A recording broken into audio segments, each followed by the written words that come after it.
നമസ്കാരം, മലയാളി വാർത്തയിലേക്ക് സ്വാഗതം. ഇന്ത്യ കൊടുത്ത ഓപ്പറേഷൻ സിന്ദൂർ അടിയുടെ വേദനയിൽ കിടന്ന് പുളയുന്ന പാകിസ്ഥാൻ ഒന്ന് തല പൊക്കാൻ നോക്കിയപ്പോഴത്തേക്ക് ദേ കിട്ടി അടുത്ത അടി. അതും പാകിസ്ഥാൻ പട്ടാളത്തെ വിറപ്പിച്ചുകൊണ്ട് അവരുടെ മടയിൽ കയറി അടിച്ചു. സിന്ധ് പ്രവിശ്യയിൽ ലഷ്കർ ഭീകരരെ ഭയപ്പെടുത്തി അജ്ഞാതന്റെ വിളയാട്ടം. ലഷ്കർ തലവന്റെ തലകൂടിയാണ് ഇപ്പോൾ എടുത്തിരിക്കുന്നത്. ലഷ്കർ ഇ തോയ്ബയുടെ കൊടും ഭീകരൻ അബു സൈഫുള്ള ഖാലിദിനെ അജ്ഞാത സംഘമാണ് വെടിവെച്ചു കൊന്നിരിക്കുന്നത്. പോയിന്റ് ബ്ലാങ്കിൽ ചിതറിച്ചു. ഇന്ത്യയിൽ നിന്ന് കിട്ടിയ അടിയുടെ ചൂട് പോലും ഇതുവരെ മാറിയിട്ടില്ല. അതിന്റെ കൂടെയാണ് വീണ്ടും അജ്ഞാതൻ കളത്തിലിറങ്ങിയിരിക്കുന്നത്.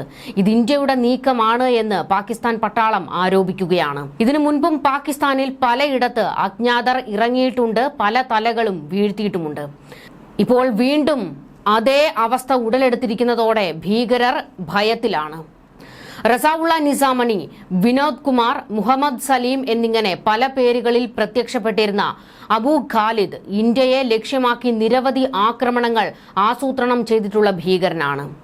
മാദ്ലി മേഖലയിലെ വസതിയിൽ നിന്ന് പുറത്തിറങ്ങിയ അബുവിന് നേർക്ക് തോക്കുധാരികളായ 3 പേർ വെടിയുതിർക്കുകയായിരുന്നുവെന്നാണ് റിപ്പോർട്ടുകൾ. യൂസഫ് അസ്ഹർ, അബ്ദുൾ മാലിക് റൌഫ്, മുദാസിർ അഹമ്മദ് തുടങ്ങിയ പാക് പട്ടാളത്തിന്റെ വലം കൈകളായിരുന്ന ഭീകരർ ഉൾപ്പെടെ 100ഓളം തീവ്രവാദികളെ ഓപ്പറേഷൻ സിന്ദൂറിൽ ഇന്ത്യൻ സായുധ സേന വധിച്ചതിന് ദിവസങ്ങൾക്ക് ശേഷമാണ് ഇപ്പോൾ അജ്ഞാതനും പാക് ഭീകര നേതാവിനെ വധിച്ചിരിക്കുന്നത്. തീവ്രവാദികളെ ഇല്ലാതാക്കിയത് പാകിസ്ഥാൻ സൈനിക ഭീകര ബന്ധത്തിന് വലിയ തിരിച്ചടിയായി എന്ന് റിപ്പോർട്ടുകൾ പുറത്തുവരുന്നു. സൈഫുള്ള ഖാലിദ് ഇന്ത്യ നോട്ടമിട്ട തല തന്നെയാണ്. 2000ന്റെ പകുതി മുതൽ നേപ്പാളിലിരുന്നാണ് ലഷ്കറിന്റെ റിക്രൂട്ട്മെന്റ്, സാമ്പത്തികം, ലോജിസ്റ്റിക്സ് തുടങ്ങിയ സംഗതികൾ അബു നിയന്ത്രിച്ചു വന്നിരുന്നത്. ഇന്ത്യ നേപ്പാൾ അതിർത്തിയിലൂടെയുള്ള ലഷ്കർ ഭീകരരുടെ നീക്കങ്ങൾക്കും ഇയാളായിരുന്നു മേൽനോട്ടം വഹിച്ചിരുന്നത്. ലഷ്കർ ഇ തോയ്ബയുടെ ലോഞ്ചിംഗ് കമാൻഡർമാർ എന്നറിയപ്പെട്ടിരുന്ന അസം ചീമ, യാക്കൂബ് തുടങ്ങിയവരുമായി ചേർന്നും പ്രവർത്തിച്ചിരുന്നു. 2006-ൽ RSS ആസ്ഥാനത്തിന് നേർക്ക് നടന്ന ആക്രമണത്തിന്റെ മുഖ്യ ആസൂത്രകൻ അബു ഖാലിദ് ആയിരുന്നു. 2005-ൽ ബംഗളൂരുവിലെ ഇന്ത്യൻ ഇൻസ്റ്റിറ്റ്യൂട്ട് ഓഫ് സയൻസസിന് നേർക്ക് നടന്ന ആക്രമണത്തിലും ഇയാൾക്ക് പങ്കുണ്ടായിരുന്നു. അന്നത്തെ ആക്രമണത്തിൽ പ്രൊഫസർ മുനീഷ് ചന്ദ്രാപുരി കൊല്ലപ്പെടുകയും മറ്റു 4 പേർക്ക് പരിക്കേൽക്കുകയും ചെയ്തിരുന്നു. ആക്രമണം നടത്തിയവർ അന്ന് രക്ഷപ്പെട്ടു. അബുവിന്റെ അടുത്ത അനുയായിയായ അബു അനസിന്റെ പേരിൽ കേസെടുത്തുവെങ്കിലും ഇയാളെ പിടികൂടാൻ കഴിഞ്ഞിരുന്നില്ല. 2008-ൽ ഉത്തർപ്രദേശിലെ രാംപൂർ CRPF ക്യാമ്പിന് നേർക്കുണ്ടായ ആക്രമണത്തിന്റെ മുഖ്യ സൂത്രധാരനും അബു ഖാലിദ് ആയിരുന്നു. അന്നത്തെ ആക്രമണത്തിൽ 7 സുരക്ഷാ ഉദ്യോഗസ്ഥർക്കും ഒരു സാധാരണക്കാരനും ജീവൻ നഷ്ടമായിരുന്നു. അക്രമികൾ അന്ന് രക്ഷപ്പെടുകയും ചെയ്തു. ലഷ്കറയുടെ നേപ്പാളിലെ സംവിധാനം ഇന്ത്യൻ ഏജൻസികൾ തകർത്തതോടെയാണ് അബു പാകിസ്ഥാനിലേക്ക് പ്രവർത്തന കേന്ദ്രം മാറ്റിയത്.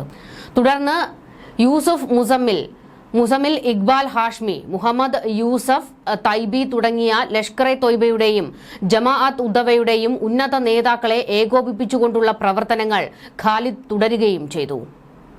സിന്ധിലെ ഹൈദരാബാദ്, ബദിൻ ജില്ലകളിൽ ലഷ്കറിന് വേണ്ടി റിക്രൂട്ടിംഗ് നടത്താനും പണം സമാഹരിക്കാനുമുള്ള ചുമതലയായിരുന്നു ഇക്കഴിഞ്ഞ വർഷങ്ങളിൽ അബു ഖാലിദിനുണ്ടായിരുന്നത്.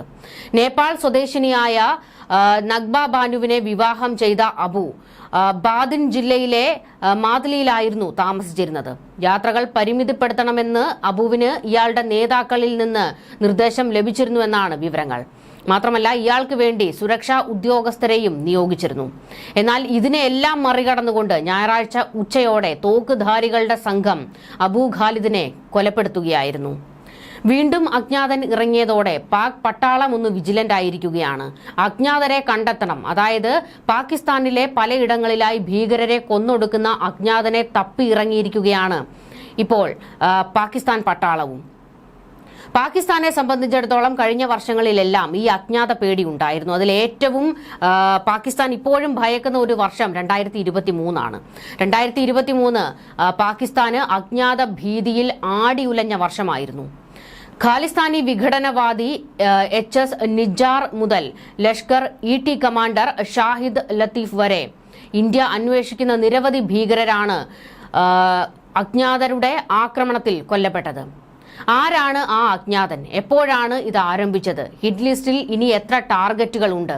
പാകിസ്ഥാന് മാത്രമല്ല ലോകം പോലും ചോദിക്കുന്ന ചോദ്യമാണ് ഇത്. പാകിസ്ഥാനിൽ 16 കൊലപാതകങ്ങളാണ് 2023 ഫെബ്രുവരി മുതൽ അങ്ങോട്ട് നടന്നത്. കൊല്ലപ്പെട്ട 16 പേരും ലഷ്കർ-ഇ-ത്വയ്ബ, ജയ്ഷെ മുഹമ്മദ്, ഹിസ്ബുൾ മുജാഹിദീൻ തുടങ്ങിയ ഇന്ത്യ വിരുദ്ധ ഭീകര സംഘടനകളുടെ നേതാക്കന്മാരായിരുന്നു. കറാച്ചി, സിയാൽകോട്ട്, നീലം താഴ്വര, ഖൈബർ പക്തൂൺക, റാവൽകോട്ട്, റാവൽപിണ്ടി, ലാഹോർ എന്നിങ്ങനെ പാകിസ്ഥാന്റെ വിവിധ ഭാഗങ്ങളിൽ ഈ ഭീകരർ കൊല്ലപ്പെട്ടത്. ഈ കൊലപാതകങ്ങളെല്ലാം കൂടുതലും നടത്തിയത് ഒരേ രീതിയിലുള്ള പ്രവർത്തന രീതി ഉപയോഗിച്ചാണ്. മോട്ടോർ സൈക്കിളിലെത്തുന്ന തോക്കുധാരികൾ വെടിവെച്ച് വീഴ്ത്തിയ ശേഷം 10 സെക്കൻഡിനുള്ളിൽ സ്ഥലം വിടുന്നതാണ് രീതി. ഇത്തരം കുറ്റമറ്റ കൊലപാതകങ്ങൾക്ക് മാസങ്ങളോളം മാനസികവും ശാരീരികവുമായ പരിശീലനം ലഭിച്ച ആളുകൾ ആവശ്യമാണെന്നാണ് പാക് അന്വേഷണ സംഘത്തിന്റെ തന്നെ കണ്ടെത്തലുണ്ടായിരുന്നത്. തങ്ങൾ സുരക്ഷിത താവളങ്ങളിലാണെന്ന് ഒരിക്കൽ കരുതിയിരുന്ന ഇന്ത്യയുടെ ആ ശത്രുക്കൾ തങ്ങളുടെ സങ്കേതം സുരക്ഷിതമല്ല എന്ന് ഇപ്പോൾ തിരിച്ചറിഞ്ഞുകൊണ്ടിരിക്കുകയാണ്. സെപ്റ്റംബർ 8-ന് പാക് അധീന കശ്മീരിലെ പള്ളിയിൽ നിർജീവമായി കിടക്കുന്ന റിയാസ് അഹമ്മദ് എന്ന അബു ഖാസിമിന്റെ ഭയാനകമായ ചിത്രം പാകിസ്ഥാനെ നന്നായി ഭയപ്പെടുത്തിയിരുന്നു. അതായത് പ്രാർത്ഥന കഴിഞ്ഞിറങ്ങിയ അബുവിനെ തീർക്കുകയായിരുന്നു. അബു ഖാസിമിന്റെ ചുറ്റും രക്തം ചിതറിക്കിടക്കുന്ന ചിത്രങ്ങൾ പുറത്തു വന്നിരുന്നു. POKയിലെ റാവൽകോട്ടിൽ വെച്ചാണ് ഇയാൾ അജ്ഞാതരുടെ വെടിയേറ്റു മരിച്ചത്. മോസ്റ്റ് വാണ്ടഡ് ലഷ്കർ ഭീകരരിൽ ഒരാളായ അബു ഖാസിം 1999-ൽ പാകിസ്ഥാനിലേക്ക് കടക്കുകയായിരുന്നു. ഇതിനുശേഷം ഇന്ത്യയിൽ നിരവധി ഭീകരാക്രമണങ്ങൾ ഇയാൾ നടത്തിയിരുന്നു.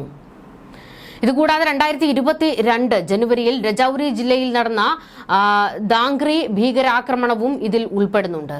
അൽബദർ കമാൻഡർ സയ്യിദ് ഖാലിദ് റാസയും ജയ്ഷെ മുഹമ്മദ് മെക്കാനിക് സുഹൂർ ഇബ്രാഹിമും കറാച്ചിയിൽ നടന്ന വ്യത്യസ്ത ആക്രമണങ്ങളിൽ വെടിയേറ്റു മരിച്ചിരുന്നു. ഇന്ത്യൻ എയർലൈൻസിന്റെ IC-184 വിമാനം തട്ടിക്കൊണ്ടുപോയവരിൽ ഇരുവരും ഉൾപ്പെട്ടിരുന്നു. ഇത്തരത്തിൽ ഇന്ത്യയുടെ ഹിറ്റ് ലിസ്റ്റിലുള്ള പല ഭീകരരുമാണ് ഇങ്ങനെ കൊല്ലപ്പെടുന്നത്. ഇതോടുകൂടി ഇത് ഇന്ത്യയുടെ നീക്കമാണ് എന്ന് പാകിസ്ഥാൻ ആവർത്തിച്ചു പറഞ്ഞു.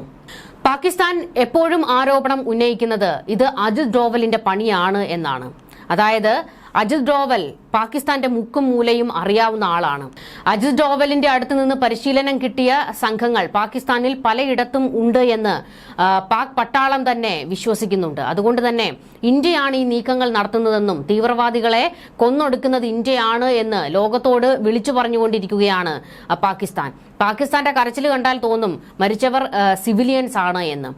ഇന്ത്യയിലേക്ക് ഭീകരവാദം ഭീകരവാദം നടത്താൻ വേണ്ടി തുനിഞ്ഞിറങ്ങിയ കൂട്ടരെയാണ് അജ്ഞാതർ വെടിവെച്ചു കൊന്നത്.